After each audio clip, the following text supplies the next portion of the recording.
Olá, pessoal. Conforme combinado, eu vou fazer uma recapitulação de tudo que a gente estudou em metabolismo, logicamente que é de uma forma mais resumida, porém de uma forma mais integrada. Gostaria que vocês prestassem bastante atenção e que assistissem a essa aula com o caderno aberto e a caneta para anotar dúvidas que vocês queiram discutir comigo posteriormente, ok? Vou começar compartilhando os slides e vou liberar esses slides no Moodle para vocês, ok?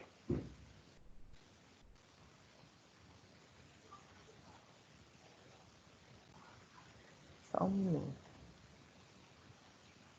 Só fazer o compartilhamento novamente.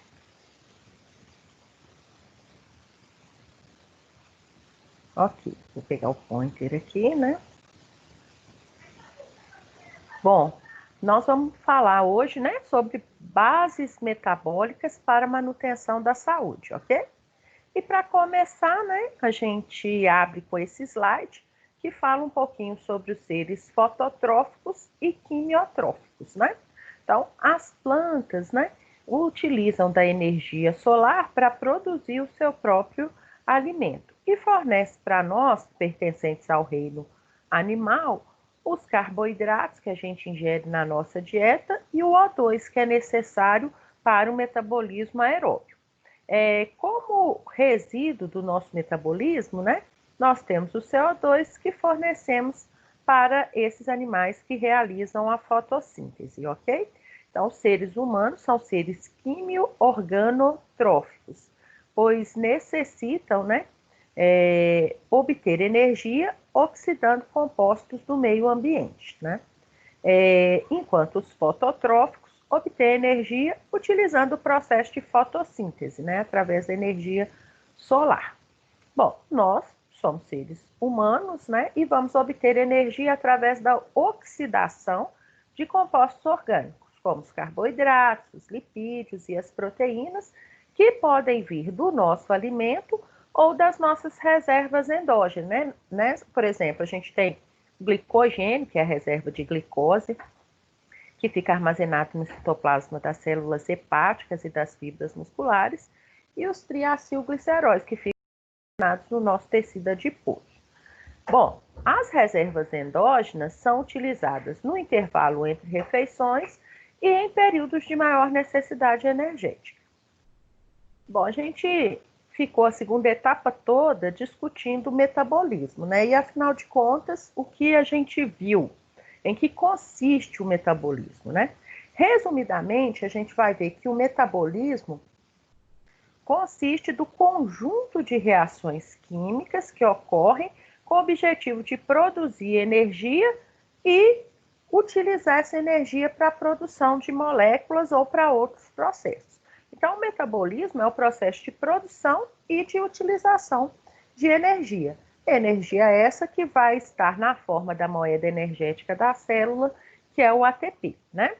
A gente falou bastante sobre metabolismo celular, que é um processo intracelular, que necessita de compostos orgânicos que serão oxidados, carboidratos, lipídios, proteínas, enzimas produzidas pela própria célula, né? Porque o metabolismo ocorre através de reações químicas catalisadas por enzimas específicas, que por serem proteínas são produzidas pela própria célula, né? Coenzimas, que são auxiliares das enzimas e oriundas das vitaminas, e o oxigênio, que vem via sistema respiratório, né? Bom, então, o metabolismo consiste no conjunto de reações químicas que ocorrem dentro de uma célula, visando dois propósitos: produção de energia, ou seja, síntese de ATP, que é a moeda energética da célula, e gasto de energia, ou seja, utilização dessa energia para processos de síntese de biomoléculas. Então, dessa forma, a gente chama de metabolismo celular o conjunto de reações químicas que uma célula realiza, visando produzir energia e produzir moléculas, né? O metabolismo é dividido, então, em duas etapas. Nós temos o catabolismo, que é o conjunto de reações químicas de degradação, de oxidação de biomoléculas, com o objetivo final de sintetizar ATP. E temos também o anabolismo, que é o conjunto de reações químicas onde várias moléculas pequenas se unem para formar moléculas maiores, levando à síntese de biomoléculas. Esse processo de anabolismo envolve gasto de ATP. Dessa forma, a gente vê que o catabolismo e o anabolismo estão diretamente interrelacionados. Através do catabolismo, das reações de quebra, de degradação, de oxidação, carboidratos, proteínas e lipídios são quebrados em CO2, água e outros resíduos, né? E nesse processo de degradação, a gente tem a produção de energia na forma de ATP. Ou seja, nós não conseguimos usar diretamente a energia contida nas moléculas de carboidratos, lipídios e proteínas. A gente precisa catabolizar essas moléculas, quebrar em várias etapas, para que a energia seja usada para a síntese de ATP. Por outro lado, o anabolismo, ele é o conjunto de reações químicas onde moléculas menores, né, como aminoácidos, monossacarídeos, ácidos graxos, bases nitrogenadas, serão reunidos em compostos maiores, como proteínas, polissacarídeos, lipídios mais complexos, ácidos nucleicos. Então, quando a gente parte de moléculas menores para chegar em moléculas maiores, a gente chama de anabolismo e envolve gasto de ATP, né? Então, aqui a gente consegue ver que através do catabolismo nós vamos obter ATP, coenzimas reduzidas como NADH, FADH2, NADPH, né? E a gente usa esses compostos no anabolismo e depois a gente tem um processo de reciclagem dessas moléculas. Bom, então, o metabolismo, sendo o conjunto de reações químicas que visam esses dois propósitos, né, produzir moléculas e produzir energia, ocorre através de vias metabólicas. E o que é uma via metabólica, né? Uma via metabólica é um conjunto de reações químicas interrelacionadas, onde o produto de uma reação se torna substrato da reação seguinte. Então, aqui, né, nós temos um esquema de uma via metabólica. Observem aqui a reação 1, que o composto A é convertido no produto B, né? Essa reação vai ser catalisada por uma enzima específica, que é a enzima 1. Assim que surge o produto B, ele se torna substrato da enzima 2, que o reconhece como substrato e catalisa sua conversão em C. Assim que surge C, que é o produto da reação 2, ele se torna substrato na reação 3, onde a enzima 3 catalisa a conversão de C em D, e assim sucessivamente até chegar no produto final da via. Então, a via metabólica é muito importante, e a gente estudou ao longo do nosso metabolismo várias vias metabólicas, né, que são esses conjuntos aí de reações químicas interrelacionadas, onde eu preciso da primeira para ocorrer a segunda, preciso da segunda para ocorrer a terceira e assim sucessivamente, né? Porque o produto de uma reação se torna reagente ou substrato da reação subsequente. Então, as reações químicas estão interrelacionadas entre si e são catabolizadas, né? São catalisadas por enzimas específicas. Bom, o metabolismo celular ocorre dentro da célula, como o próprio nome indica, porém existe uma compartimentalização. Ou seja, como eu expliquei, as reações químicas do metabolismo vão ocorrer através das vias metabólicas, né? Que são esse conjunto de reações interrelacionadas. Porém, cada via metabólica tem um compartimento adequado para ocorrer. E às vezes nós temos vias metabólicas que usam dois compartimentos, ou seja, algumas reações químicas ocorrem num compartimento, outras reações químicas em outro compartimento. Mas, por exemplo, a gente estudou a glicólise. Lise quebra, glicoglicose, né? Que é a via metabólica de quebra da glicose em piruvato. Todas as células do nosso corpo têm maquinaria enzimática para a glicólise ocorrer. E em que compartimento a glicólise ocorre? Ocorre no citosol, no citoplasma das células. O ciclo de Krebs, que é uma via aeróbia, né? Que é uma via central do metabolismo de carboidrato, lipídio e proteínas, onde ocorre na matriz mitocondrial, né? Dentro da mitocôndria.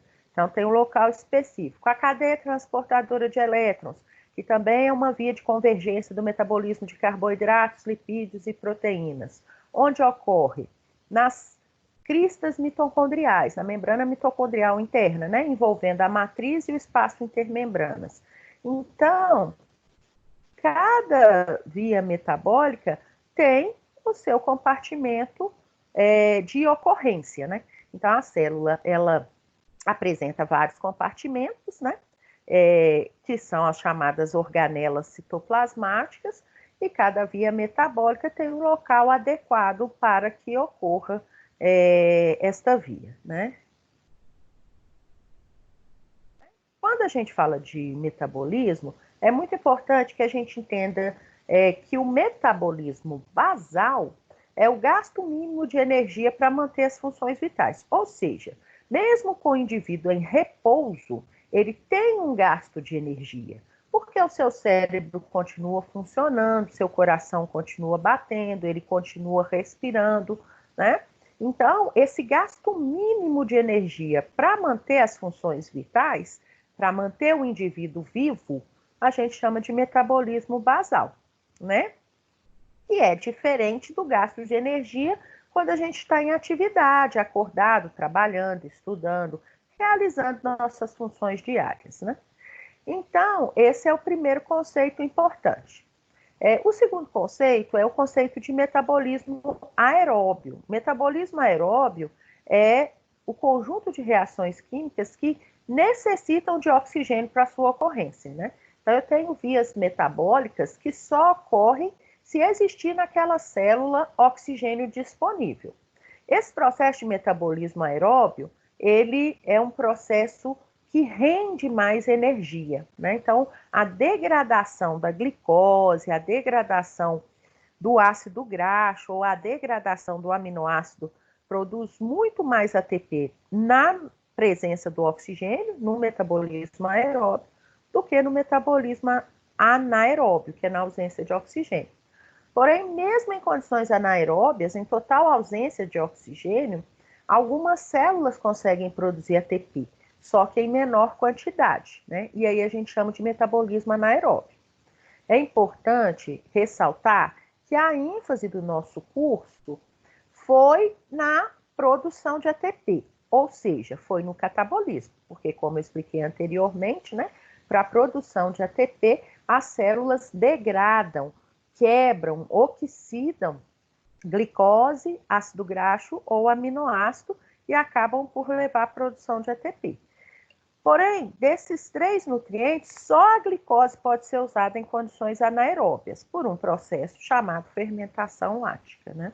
Que rende muito menos ATP, mas gera um ATP rápido que mantém a sobrevivência das células até que chegue oxigênio. Bom, tudo isso é muito importante que vocês entendam o seguinte: os sistemas orgânicos trabalham para quê? Para suprir as células dos compostos necessários ao metabolismo celular e também para retirar delas os produtos deste processo. Ou seja, sistema cardiovascular, né? Permite o movimento de sangue para o corpo.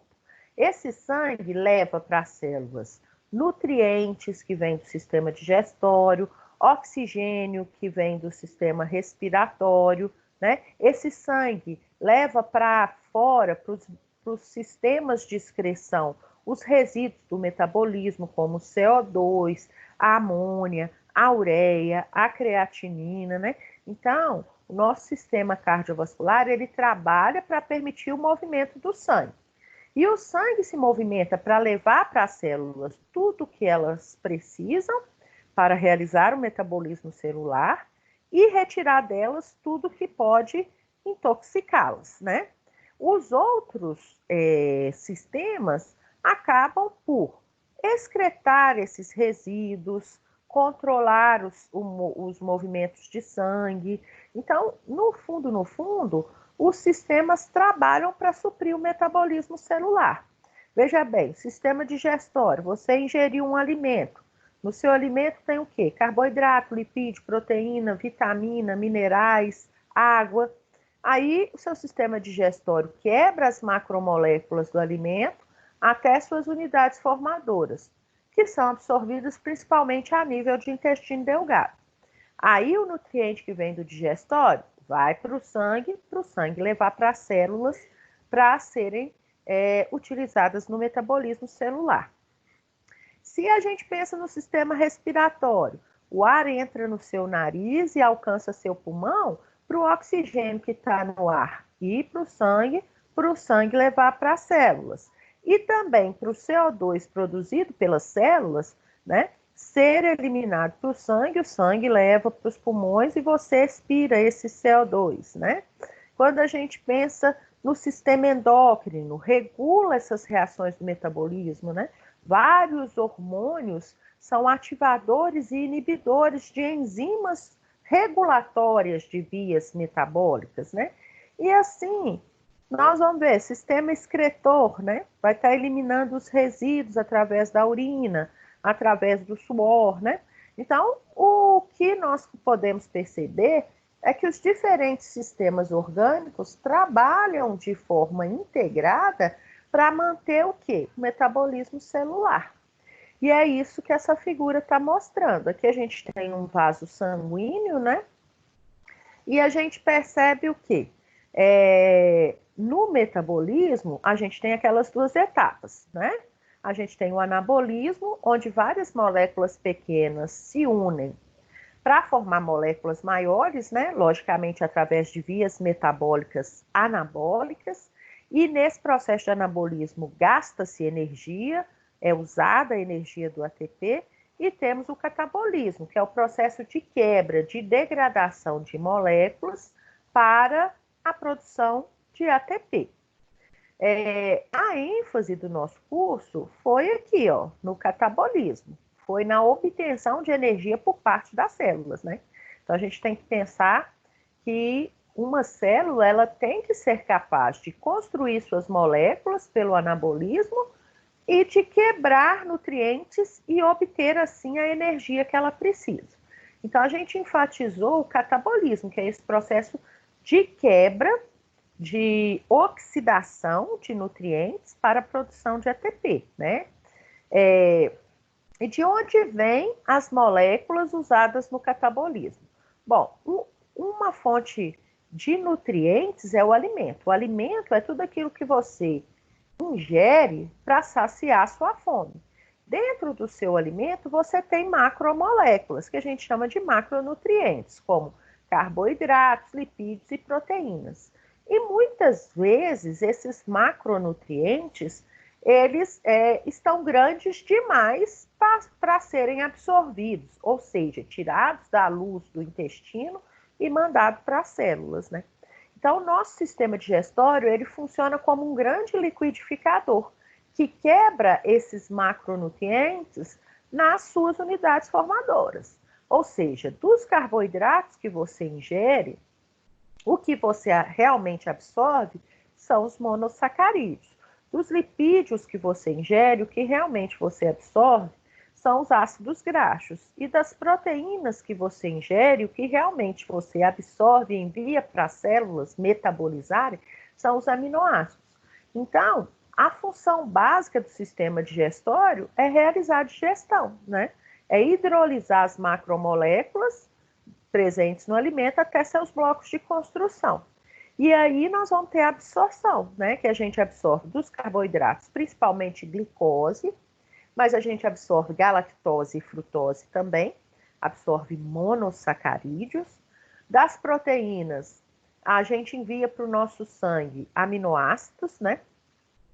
que serão enviados para as células através do sangue, e dos lipídios a gente absorve os ácidos graxos. Então, o que o sangue leva para as células, né, dos carboidratos que a gente ingere são monossacarídeos, das proteínas que a gente ingere são os aminoácidos, dos lipídios que a gente ingere, os ácidos graxos. E esses compostos serão degradados para que a energia contida nas suas ligações químicas seja usada para a produção da moeda energética da célula, que é o ATP.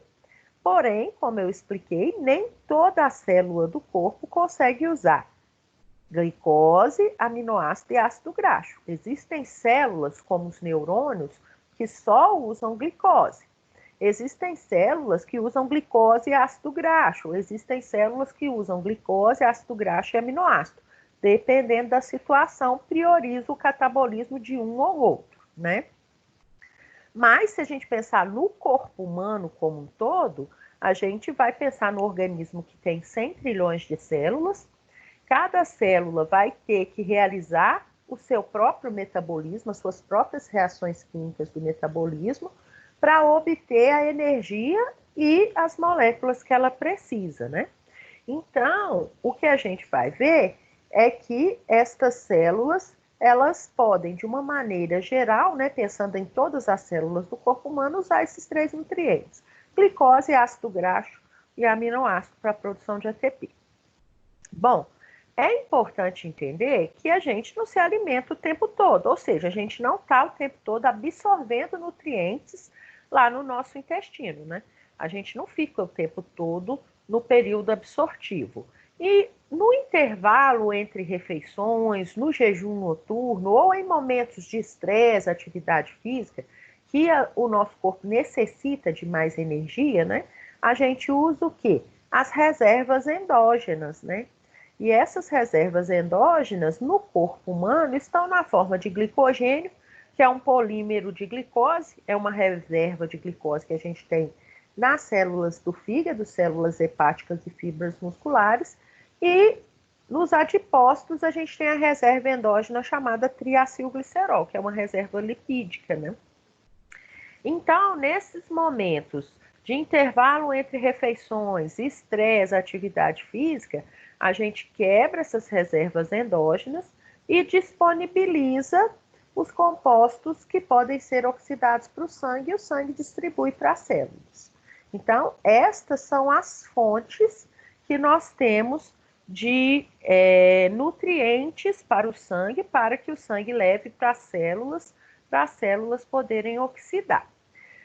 Como eu expliquei, né, além da gente mandar a glicose, o aminoácido, o ácido graxo para o sangue levar para as células, né, para elas produzirem ATP, a gente também vai precisar mandar através do sangue para as células o oxigênio, que vem lá do ar atmosférico, né? Então, através do nosso sistema respiratório, nós vamos, então, levar esse ar atmosférico até os alvéolos pulmonares, né, que são a estrutura estrutural e funcional básica do pulmão, e lá dentro do alvéolo ocorre a difusão do O2, do ar alveolar para o sangue, e o sangue então leva esse oxigênio para as células, porque embora a glicose possa ser oxidada anaerobicamente, os aminoácidos e os ácidos graxos, em presença de oxigênio, né, são oxidados e geram muito mais ATP.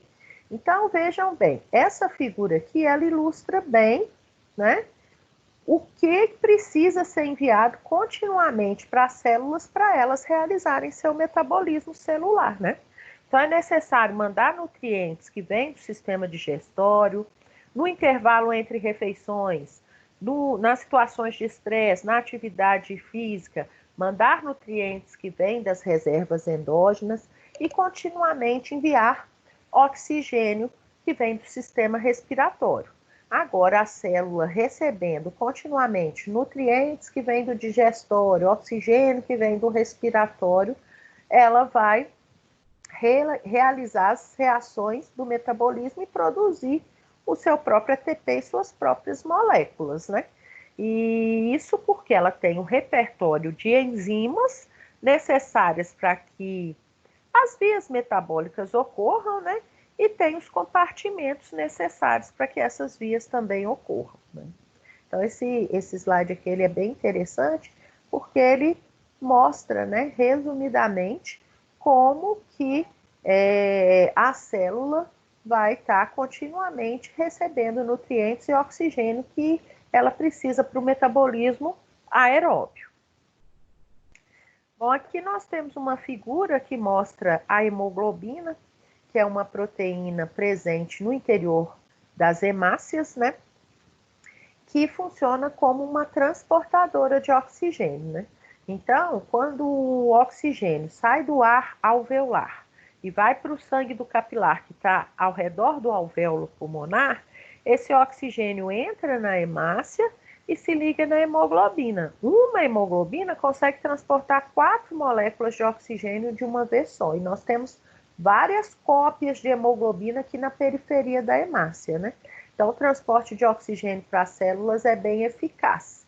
E esse transporte de oxigênio permite a manutenção do metabolismo aeróbio, que é um metabolismo mais rentável. É um metabolismo que gera uma grande quantidade de ATP, sendo que esse metabolismo aeróbio pode vir da oxidação da glicose, da oxidação do ácido graxo ou da oxidação do aminoácido, né? Bom, esse quadro aqui é um quadro muito interessante porque ele mostra como que o metabolismo de carboidratos, de proteínas e de lipídios é um metabolismo convergente, né? Como eu expliquei, a ênfase da nossa segunda etapa foi para os processos de obtenção de ATP, né? Foi para o catabolismo, que leva à produção de ATP, né? E aí a gente percebe o seguinte: quando a gente pensa em carboidratos, o que realmente a célula usa para produzir ATP é o monossacarídeo, principalmente glicose, né? Então você ingere o carboidrato, digere todos os carboidratos e absorve os monossacarídeos, principalmente glicose. O que suas células usam das proteínas que você ingeriu ou que veio de quebras de proteínas endógenas são os aminoácidos, né? Então, por exemplo, se você ingeriu proteínas, pelo processo de digestão, essas proteínas têm que ser quebradas em aminoácidos. Aí esses aminoácidos são absorvidos, enviados ao sangue e o sangue envia para as células. E dos lipídios que você ingere, após a digestão, você utiliza para a produção de ATP ácidos graxos. Ou seja, as nossas células, né, elas têm que produzir o seu próprio ATP.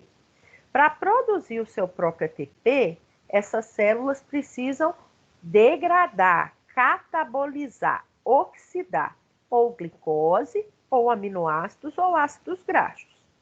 Bom, o que nós temos de mais interessante é o seguinte: o metabolismo da glicose, dos aminoácidos e dos ácidos graxos pode, de maneiras diferentes, através de vias metabólicas específicas, levar a uma molécula central de convergência do metabolismo, que é o acetil-CoA, né? Então, a glicose, ela é uma molécula que tem 6 carbonos. Ela pode ser usada por todas as células do corpo, porque todas as células do corpo têm maquinaria enzimática, né, para glicólise, que é uma via metabólica que ocorre no citoplasma das células, né, onde uma molécula de glicose que tem 6 carbonos é quebrada em 2 moléculas de piruvato, contendo 3 carbonos. Depois esses piruvatos entram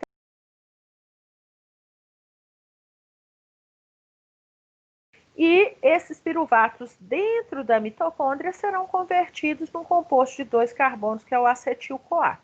Esse acetil-CoA vai para o ciclo de Krebs, que é uma via metabólica constituída de 8 reações, né? Onde várias coenzimas serão reduzidas. NAD será reduzida a NADH e FAD será reduzida a FADH2.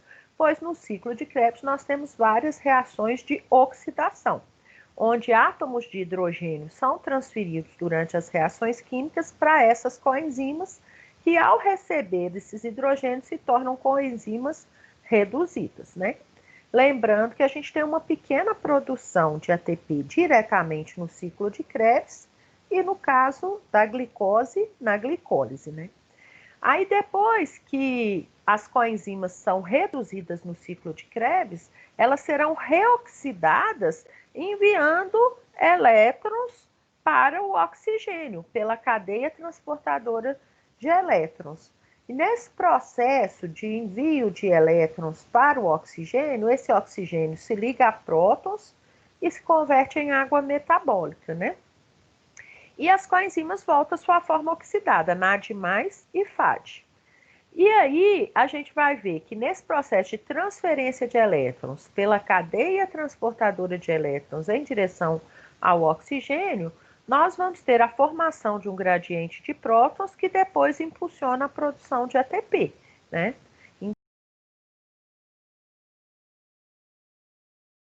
De obtenção de ATP a partir da glicose. Então, glicose entrou na célula, no citoplasma ocorre a glicólise, onde essa glicose é quebrada em piruvato. Temos uma pequena produção de ATP e uma pequena produção de coenzimas reduzidas. Se a célula tiver mitocôndria e tiver oxigênio, esses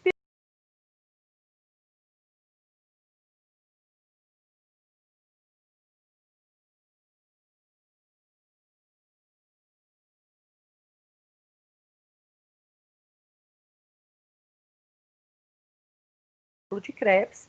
No ciclo de Krebs teremos uma pequena produção direta de energia, mas teremos na cadeia transportadora de elétrons que, na verdade, tem como aceptor final dos elétrons do NADH e do FADH2 o oxigênio. Então, o oxigênio é o aceptor final de elétrons da cadeia. Nesse processo de transporte de elétrons do NADH e do FADH2 para o O2, gera-se um gradiente de prótons no espaço intermembrana, e quando esses prótons retornam para a matriz mitocondrial, a gente então vai ter a síntese do ATP pelo processo de fosforilação oxidativa.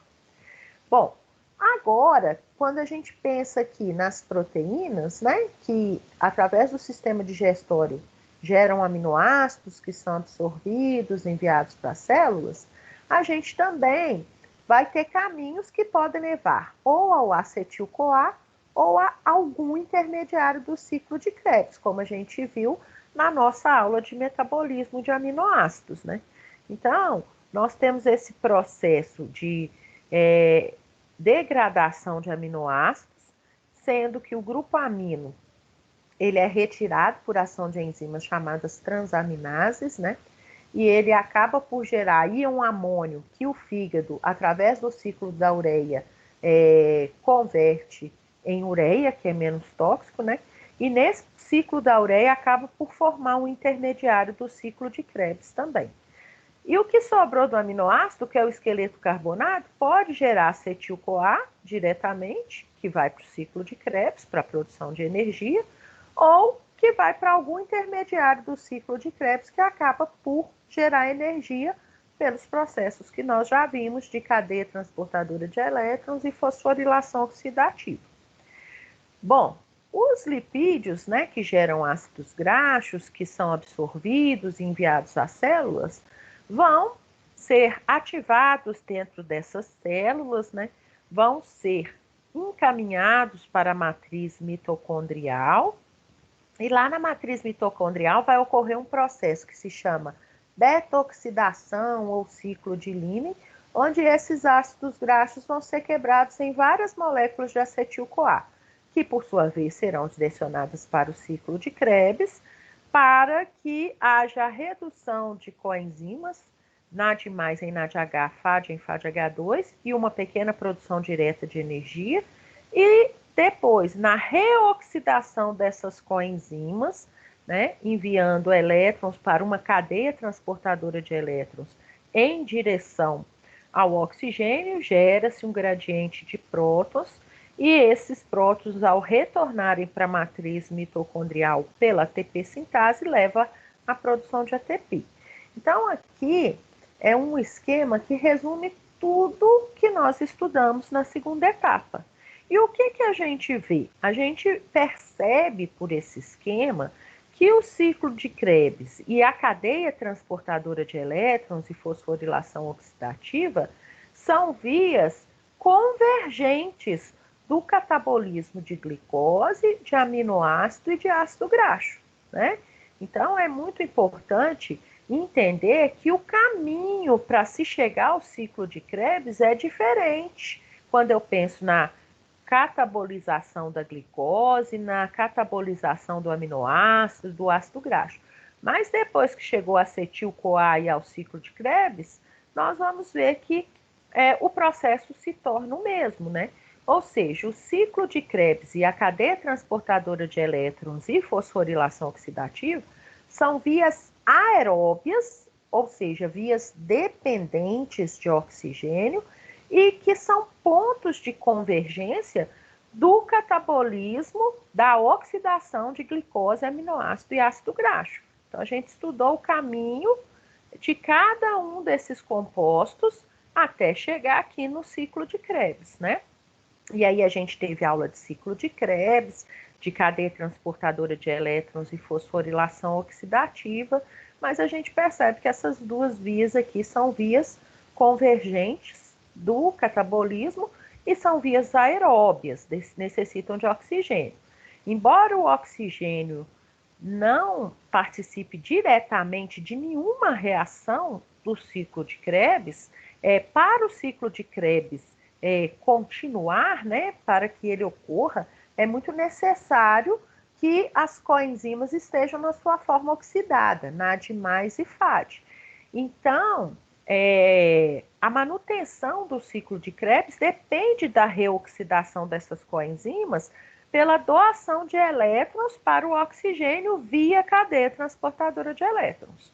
Então, como a reoxidação dessas coenzimas depende do oxigênio, né, para que elas voltem a ser NAD+, e FAD, acaba que o ciclo de Krebs, ele depende indiretamente desse oxigênio, porque ele precisa das coenzimas reoxidadas e elas são reoxidadas ao doarem seus elétrons para o oxigênio, que por sua vez vai se ligar a prótons virando água metabólica. Então, teremos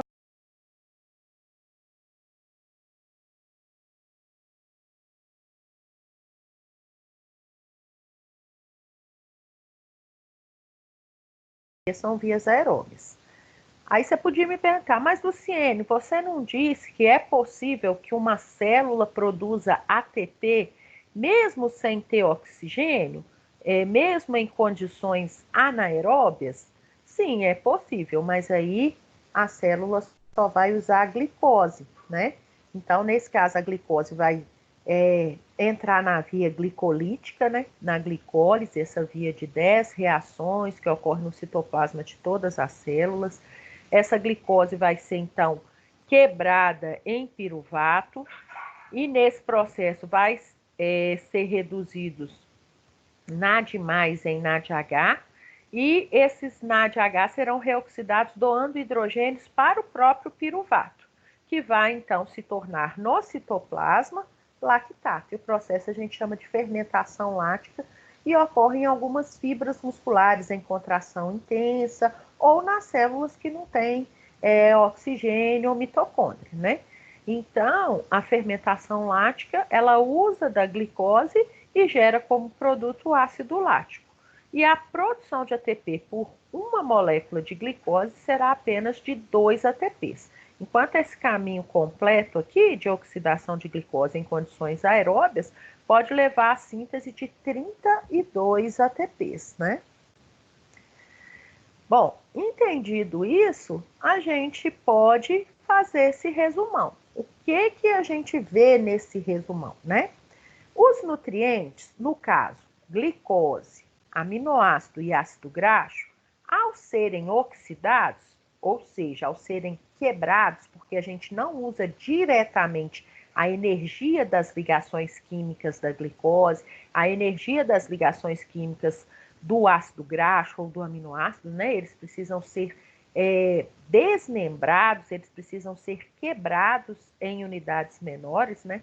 Então, quando esses nutrientes são oxidados, eles vão perdendo prótons e elétrons, ou seja, eles vão perdendo hidrogênio, né? Então, quando os nutrientes são oxidados, eles perdem elétrons e prótons e têm seus átomos de carbono convertidos em CO2 nas reações de descarboxilação que a gente estudou ao longo do catabolismo, né?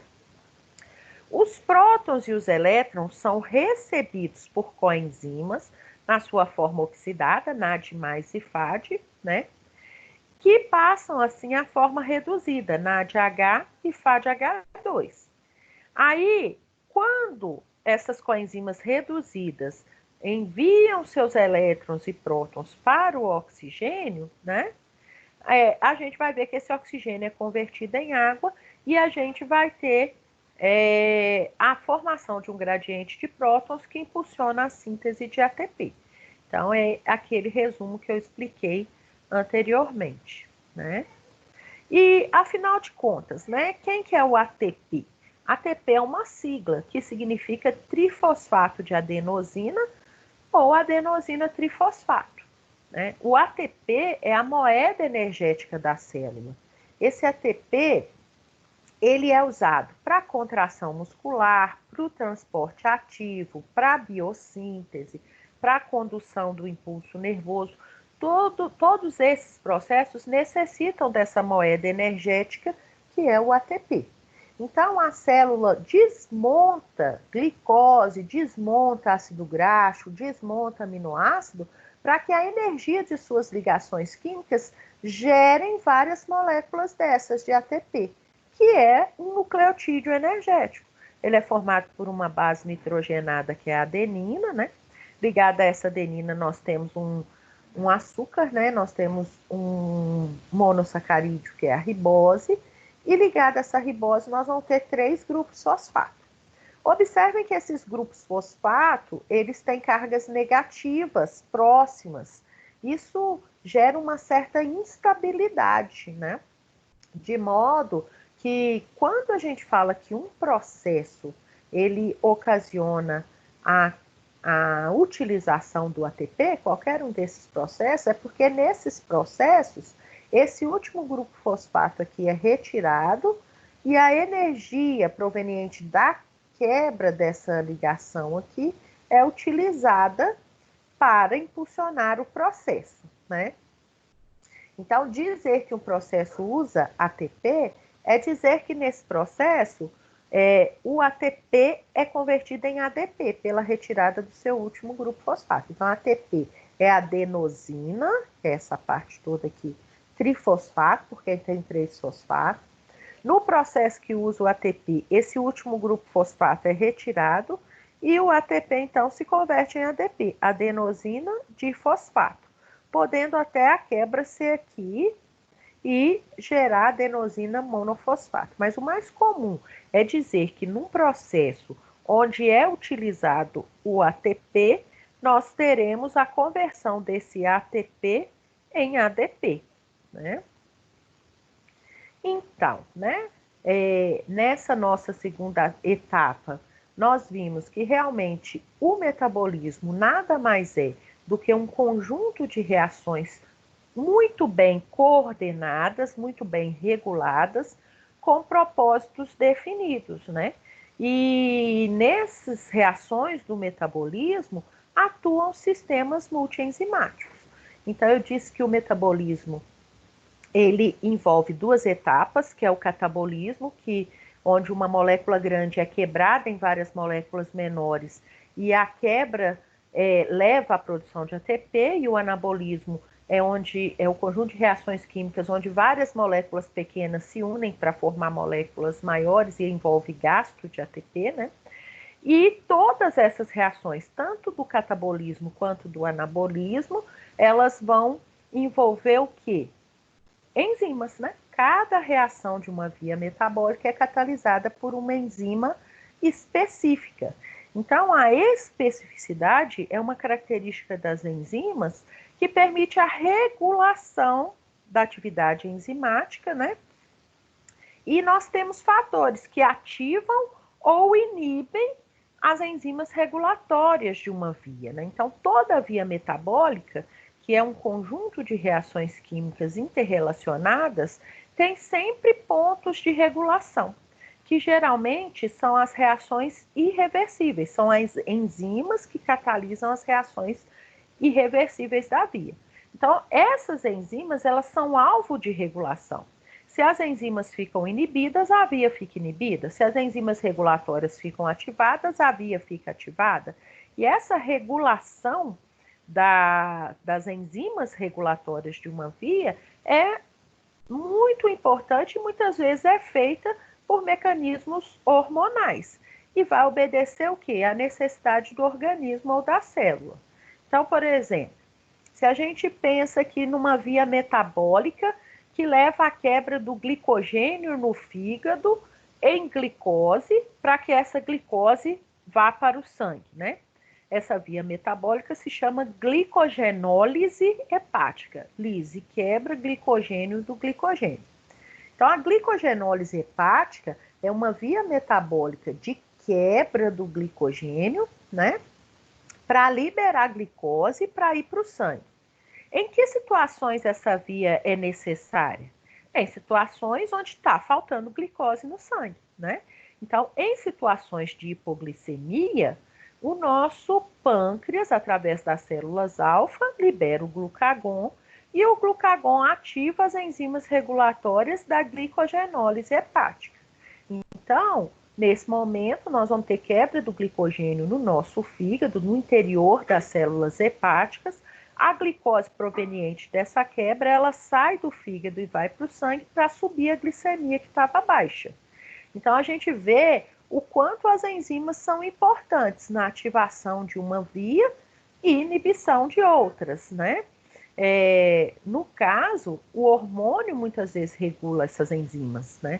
Ele ativa e inibe. Então, por exemplo, em situações de hiperglicemia, excesso de glicose no sangue, já não é interessante quebrar glicogênio no fígado para mandar glicose para o sangue. Nesse momento de excesso de glicose no sangue, é interessante para o nosso corpo guardar essa glicose como glicogênio. Então, em situações de hiperglicemia, o nosso pâncreas, através da célula beta, secreta a insulina. E a insulina não só facilita a entrada da glicose nas células, como ativa enzimas envolvidas no armazenamento dessa glicose, como o glicogênio, né? E ativa, então, a glicogênese. Então, a regulação de enzimas das vias metabólicas permitem que as vias ocorram na hora certa, gerando o produto certo. E o outro ponto que a gente abordou também bastante no metabolismo foi a compartimentalização, né? Então, as diferentes vias metabólicas, elas vão acontecer em ambientes celulares específicos, que é onde estão as enzimas catalisadoras dessa via, né? E isso ajuda muito na regulação do metabolismo, né? Essa ocorrência de vias específicas em locais específicos, né? Então, quais seriam as moléculas centrais do metabolismo dos carboidratos? A glicose, né? Que é um monossacarídeo, principal substrato oxidável para obtenção de energia. Aqui nós temos a glicose, né? É uma aldoexose, porque ela é um aldeído e tem 6 carbonos. É a maior fonte de energia para a vida, né? E o glicogênio, que é a reserva de glicose que a gente tem dentro das células hepáticas, no citoplasma das células hepáticas e no citoplasma das fibras musculares, né? Então, o glicogênio nada mais é do que um polímero ramificado de glicoses que fica ali armazenada em forma de grânulos no citoplasma das células hepáticas e das fibras musculares. E em situações onde a gente não está absorvendo glicose vinda da dieta, ou seja, no intervalo entre refeições, no jejum noturno ou em situações que a gente precisa de maior quantidade de energia, esse glicogênio então é quebrado, né? No caso do glicogênio hepático, nós vamos ter a liberação de glicose para o sangue. Então, a glicogenólise hepática, ela é muito importante para manter o nível normal de glicose no sangue, né? Enquanto que a glicogenólise muscular libera glicose, mas para o próprio músculo usar em contração, né? Nos momentos em que o músculo está em contração intensa. Então, o músculo ele não exporta glicose para o sangue, enquanto que o fígado exporta, né?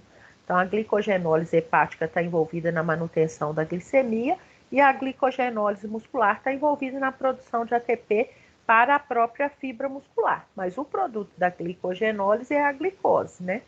E aí a gente vai perceber que esse uso da glicose vai depender da situação, né?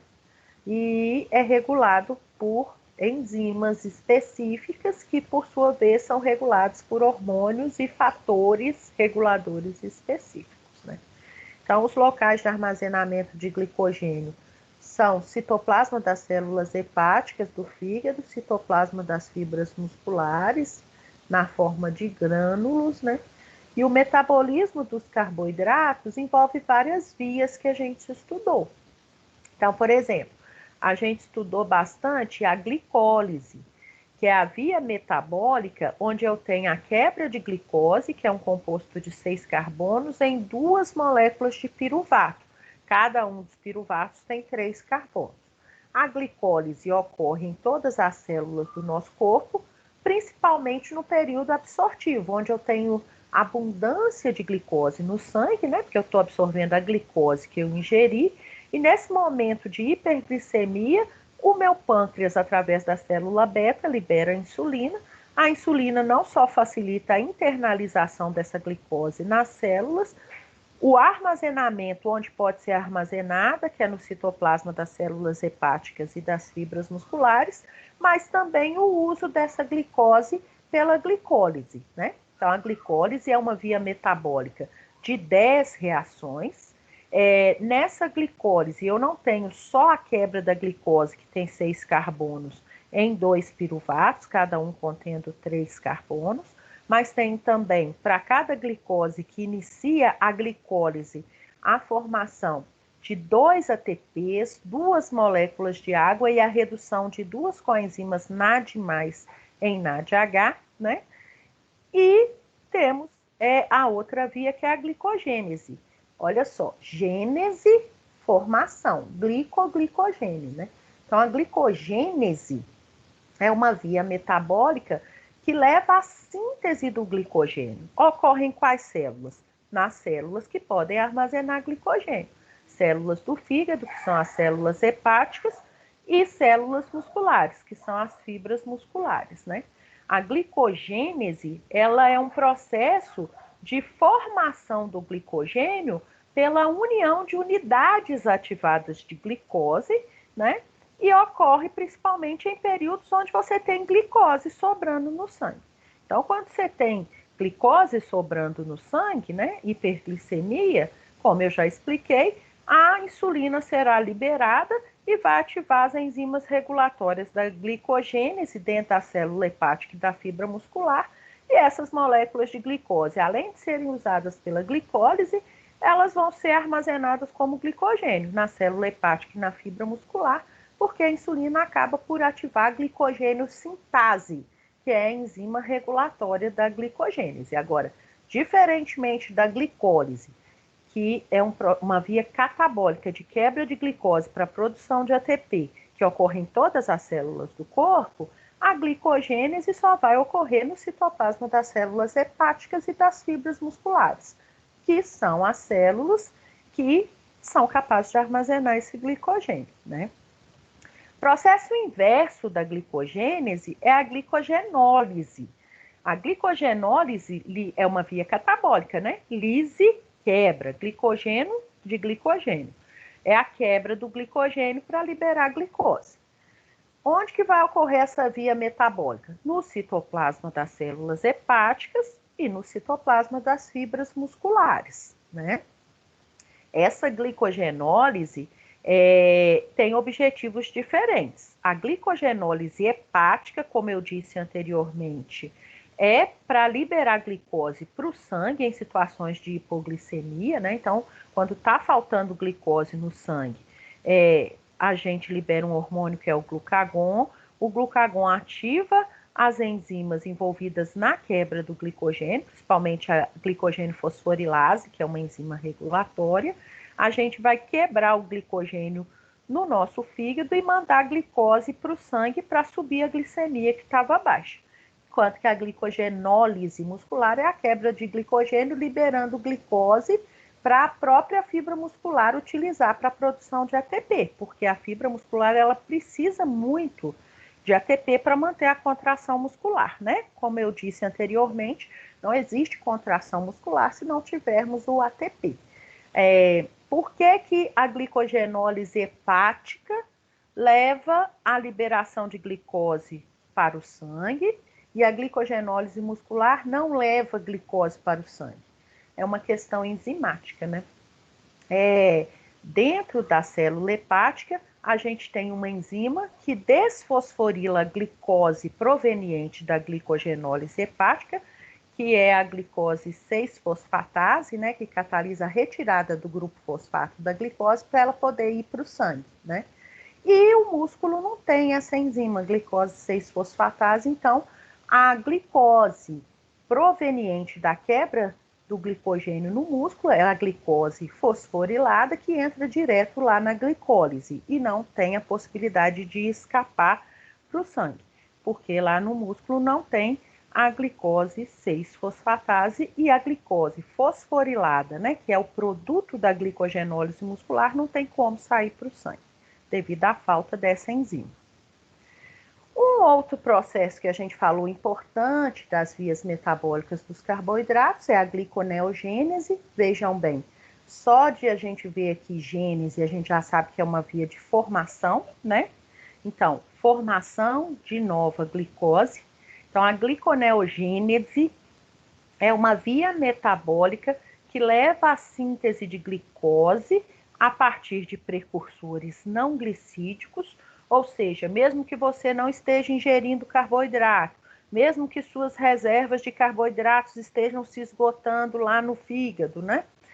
A gente vai ter como produzir glicose a partir de compostos não glicídicos para que aquelas células que só conseguem utilizar de glicose para a produção de ATP permaneçam vivas, né?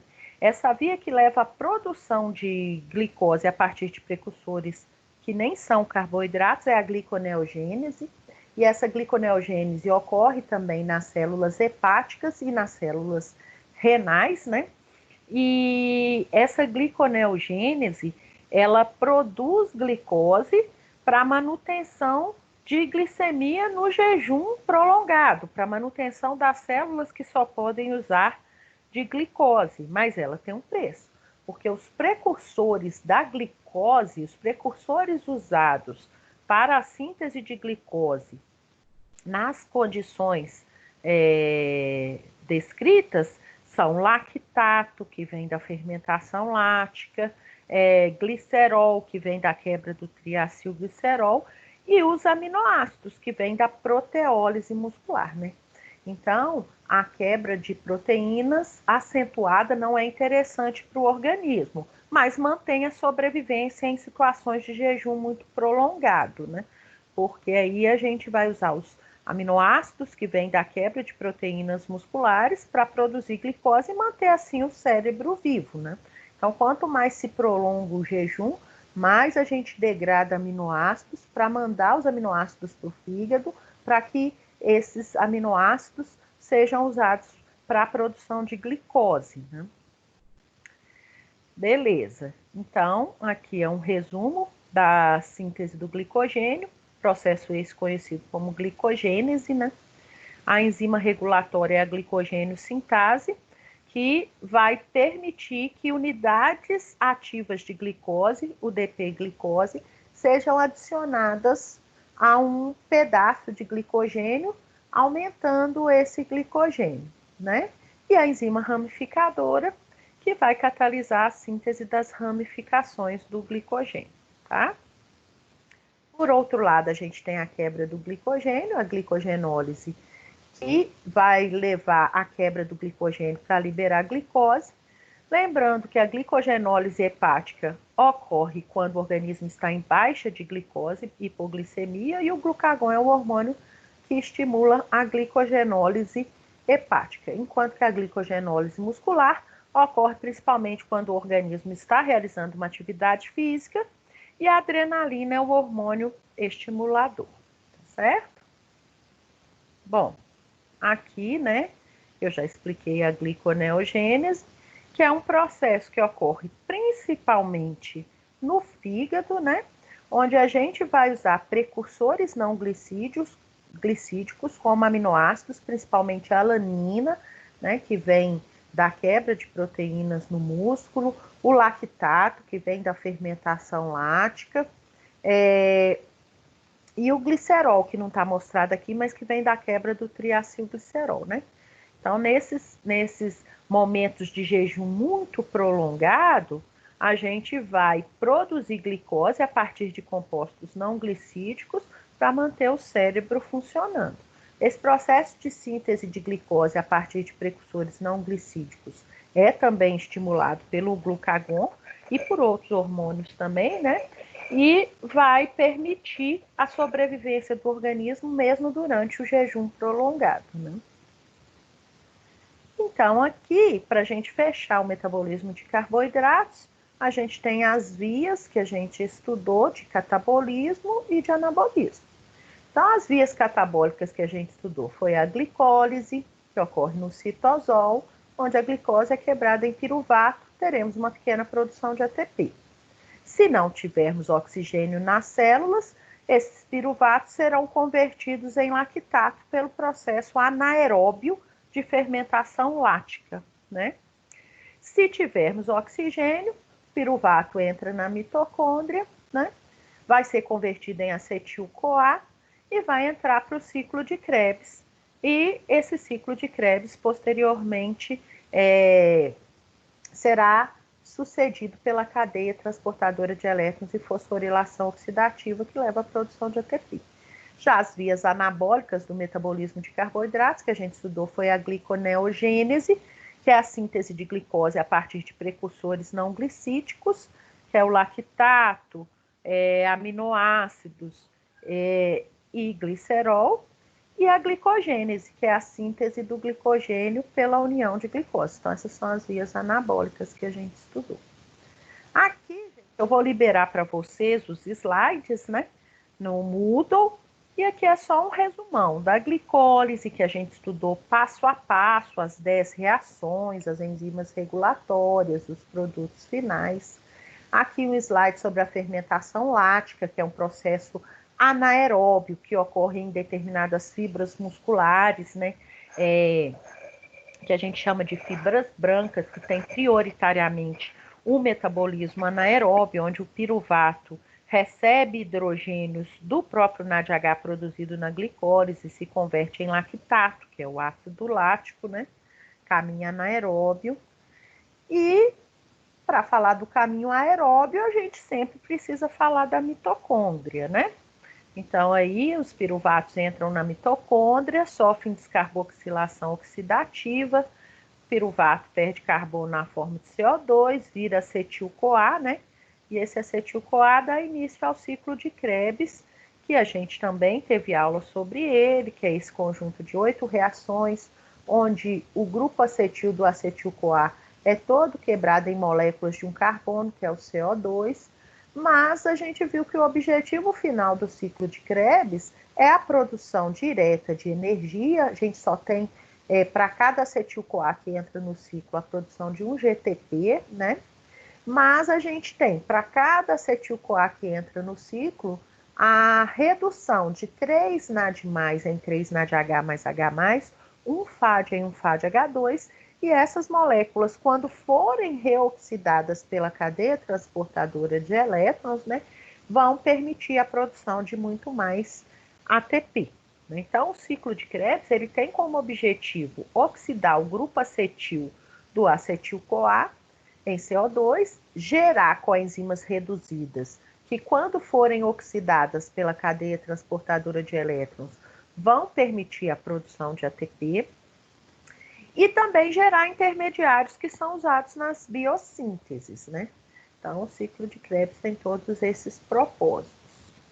E a gente também teve aula da cadeia transportadora de elétrons, onde a gente viu que o bombeamento de elétrons por uma série de transportadores presentes na membrana mitocondrial interna até o O2 gera produção de água, porque o O2, quando recebe elétrons, se liga a prótons da matriz e vira água metabólica, mas o objetivo maior de transportar elétrons pela cadeia transportadora de elétrons em direção ao O2 é gerar um gradiente de prótons que, quando retornarem pela ATP sintase do espaço intermembranas para a matriz, vai permitir a união de ADP e PI formando ATP, né? Então, a cadeia transportadora de elétrons e a fosforilação oxidativa são processos acoplados, né? E aí a gente, depois que estudou todas essas vias metabólicas envolvidas no metabolismo de carboidratos, a gente passou a estudar o metabolismo de lipídios. E aí, para falar de metabolismo de lipídios, a gente falou um pouquinho sobre o local de armazenamento dos lipídios energéticos, que é o tecido adiposo, né? Que, por sua vez, é formado pelos adipócitos, que tem seu citoplasma repleto de moléculas de triacilgliceróis. Esses triacilgliceróis são reservas energéticas, porque cada triacilglicerol tem 3 ácidos graxos esterificados a um glicerol, e cada ácido graxo desse pode ser oxidado para a produção de ATP, né? Então, como o triacilglicerol armazena ácido graxo e o ácido graxo é quebrado para a produção de ATP, o triacilglicerol é uma reserva energética. Então, a gente viu que nós temos várias fontes de lipídios para o nosso corpo, né? Os lipídios que vêm da dieta, os que são sintetizados endogenamente e distribuídos para os tecidos pelas lipoproteínas. E no caso do metabolismo energético, a gente falou bastante dos triacilgliceróis, né? Que a gente já tinha tido aula sobre eles, e vimos que a primeira etapa do catabolismo de lipídios para a produção de ATP é a lipólise, né? Que é a quebra do triacilglicerol por ação da lipase sensível ao hormônio no interior do adipócito, né? Em 3 ácidos graxos e 1 glicerol.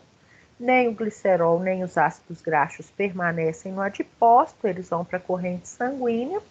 E quando o glicerol vai para a corrente sanguínea, ele viaja sozinho até o fígado, onde, por ação de enzimas específicas que estão aqui nessa figura, né?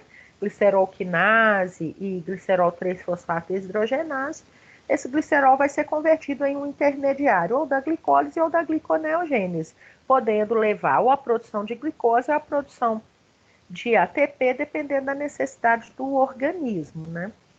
Enquanto que o ácido graxo, a gente estudou também, vimos que são transportados pelo sangue ligados à albumina, né? E que quando eles chegam nas células, são ativados para entrarem na mitocôndria. Então, o ácido graxo, primeiro, ele é ativado a acil-CoA, passa pela membrana mitocondrial externa, depois cai no espaço intermembrânico com a ajuda da carnitina, atravessa a membrana mitocondrial interna, e aí ele cai na matriz mitocondrial, onde estão as enzimas do ciclo de Linen ou beta-oxidação, que vão então pegar esse ácido graxo e catalisar sua quebra em várias moléculas de acetil-CoA, que serão direcionadas para o ciclo de Krebs. E aí nós teremos várias coenzimas reduzidas sendo reoxidadas na cadeia transportadora de elétrons, né? E com a fosforilação oxidativa teremos a produção de ATP. Então aqui a gente tem as principais etapas, né, do processo de catabolismo de ácidos graxos, e aí a gente vai ver que a beta-oxidação ela vai acabar por quebrar o ácido graxo em acetil-CoA, que serão direcionados ao ciclo de Krebs, né? Aqui é só um adendo sobre corpos cetônicos, né? Que são compostos formados pela união de acetil-CoA também, em condições normais, formados em pequenas quantidades, podem ser usados para a produção de ATP, Mas no diabetes e no jejum prolongado, esses corpos cetônicos são produzidos em maior quantidade e, por serem ácidos, pode levar à acidose, né? A seguir, a gente estudou como que os aminoácidos podem ser usados para a produção de ATP, e aí a gente viu que a degradação de aminoácidos excedentes envolve duas etapas, né? A retirada do grupo amino, que a princípio gera íon amônio, que é muito tóxico, mas no fígado, através do ciclo da ureia, é convertido em ureia. Nesse ciclo da ureia, a gente acaba por formar o intermediário do ciclo de Krebs também. E o esqueleto carbonado dos aminoácidos vão levar a intermediários do ciclo de Krebs, né? Podendo ser usados para vários propósitos, inclusive para a produção de ATP. Então, aqui é um resumão do que a gente viu na aula de metabolismo de aminoácidos, né? Enfim, a ligação entre o ciclo da ureia e o ciclo de Krebs e a conversão dos esqueletos carbonados dos aminoácidos em algum intermediário do ciclo de Krebs, podendo culminar com a produção de ATP.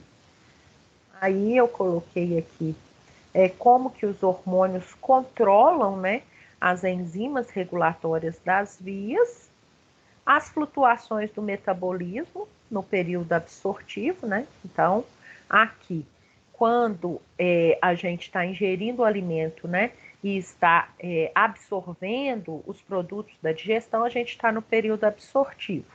Então, o período absortivo é um período que se caracteriza pela alta absorção de nutrientes que foram ingeridos. Nesse período absortivo, o que a gente vai ver? O nosso sangue vai receber do intestino, né, pelo processo de absorção, glicose, monossacarídeo, aminoácido, ácido graxo. E aí, o que a gente vai ver? Nesse momento em que a gente tem abundância de nutrientes no nosso sangue, porque a gente ingeriu o alimento, está digerindo e está absorvendo, nós temos um estímulo para a célula beta da ilhota pancreática liberar insulina. Então, a insulina é o hormônio da fartura, né? Toda vez que você está no período absortivo e que aumenta no seu sangue glicose, aminoácido, ácido graxo, o seu pâncreas, através da célula beta, libera insulina. A insulina, por sua vez, não só facilita a entrada de glicose nas células, principalmente células musculares, células adiposas, células hepáticas, mas também, como eu expliquei anteriormente, favorece o uso dessa glicose pela glicólise, né? Também favorece o armazenamento dessa glicose, inicialmente como glicogênio, mas se tivermos muita glicose disponível, a partir de glicose podemos formar gordura, triacilglicerol, né? Insulina favorece a lipogênese também. Então, e também favorece a entrada de aminoácidos e a proteogênese. Então, o que a gente tem que pensar? No período absortivo, a gente tem abundância de nutrientes no sangue. Essa abundância de nutrientes no sangue favorece a secreção da insulina por parte da célula beta da ilhota pancreática. Agora, a insulina vai facilitar a entrada desses nutrientes para as células e o armazenamento desses nutrientes para serem usados em períodos de escassez de nutrientes no sangue, né? Então, a insulina, ela favorece lá no fígado a glicogênese, que é a síntese do glicogênio, ela favorece no músculo a glicogênese e a proteogênese e facilita no tecido adiposo a lipogênese. Então, a insulina é um hormônio mais anabolizante, ela favorece a formação de reservas endógenas e favorece, então, esse armazenamento de nutrientes que estão sobrando no sangue para serem usados em momentos de escassez de nutrientes, né? Então, essa figura mostra aqui a insulina favorecendo a entrada de aminoácidos nas células, a síntese de proteínas, né, a proteogênese, a entrada de glicose, a síntese do glicogênio e ainda a entrada de ácidos graxos e a síntese de triacilglicerol no adipócito. A única via catabólica que é favorecida pela insulina é a glicólise, porque tem tanta glicose sobrando no sangue, para que as células vão usar outro combustível para a produção de ATP, né? Então, no período absortivo, praticamente todas as células do corpo vão estar usando glicose para a produção de ATP. E, além disso, as células que podem armazenar, né, triacilglicerol, como os adipócitos, vão estar armazenando, que podem armazenar glicose, como glicogênio, vão estar armazenando, né, e que podem formar proteínas pela união de aminoácidos, vão estar formando. Então, a insulina é o hormônio das gêneses, né? Enquanto que no período de jejum, período pós-absortivo, né, 3 a 4 horas após uma refeição, a gente não vai ter mais nutrientes no intestino, porque a gente não está ingerindo alimento. Então, a gente entra no período pós-absortivo, e nesse período pós-absortivo nós vamos ter escassez de nutriente no sangue.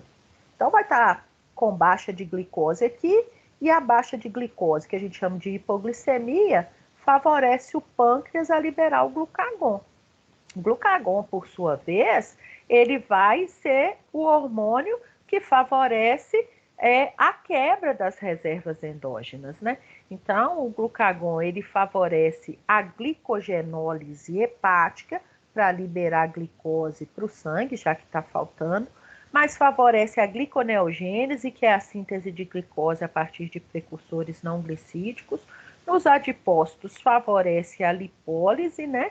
E nos músculos a gente vai ter mais proteólise para disponibilizar aminoácido para poder formar glicose.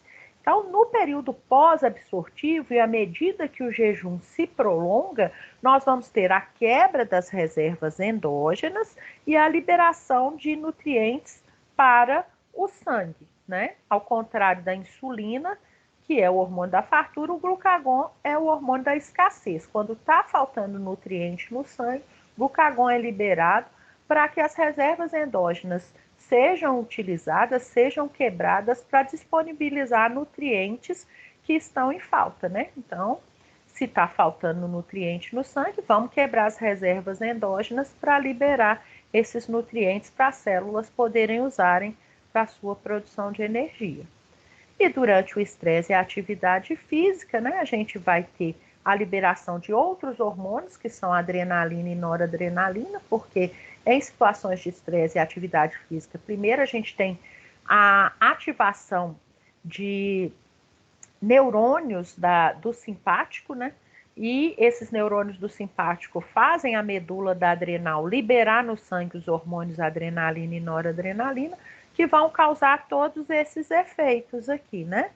E aumenta o batimento cardíaco, da pressão sanguínea, da frequência respiratória. E no metabolismo, a gente vai ver que a gente tem um aumento da glicogenólise, tanto no músculo quanto no fígado, um aumento da gliconeogênese no fígado, aumento da glicólise no músculo, da lipólise nos adipócitos, aumenta a secreção de glucagon no pâncreas e diminuição da secreção de insulina e de síntese do glicogênio. Então, a adrenalina e a noradrenalina, elas preparam o nosso corpo para uma situação emergencial, né? Para podermos ter energia durante uma situação de estresse para lutar ou para fugir. Então, esses hormônios também são importantes reguladores do metabolismo durante a atividade física e durante situações de estresse. Ok? Beleza. Entendido isso, né? Eu volto aqui para falar um pouquinho com vocês. E aí, pessoal, eu sei que eu não dei todos os detalhes, mas nós tivemos aula de todas essas vias metabólicas, né? Que eu expliquei para vocês, e eu queria que vocês entendessem isso, né?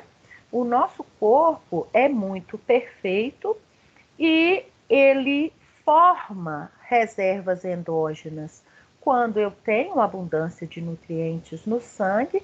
Então, é importante que nesse período onde eu estou me alimentando, eu estou absorvendo nutrientes que vêm da minha dieta e por estar absorvendo, eu aumento a quantidade de nutrientes no sangue, o meu corpo, então, guarda esses nutrientes e forma reservas endógenas, para serem usadas nos períodos em que tiver faltando nutriente no sangue. Aí, quando está faltando nutriente no sangue, a gente então quebra essas reservas endógenas, disponibiliza esses nutrientes, de modo que as células sempre vão estar recebendo do sangue os compostos que elas precisam para produzir o seu próprio ATP, sua própria energia e assim manter sua funcionalidade.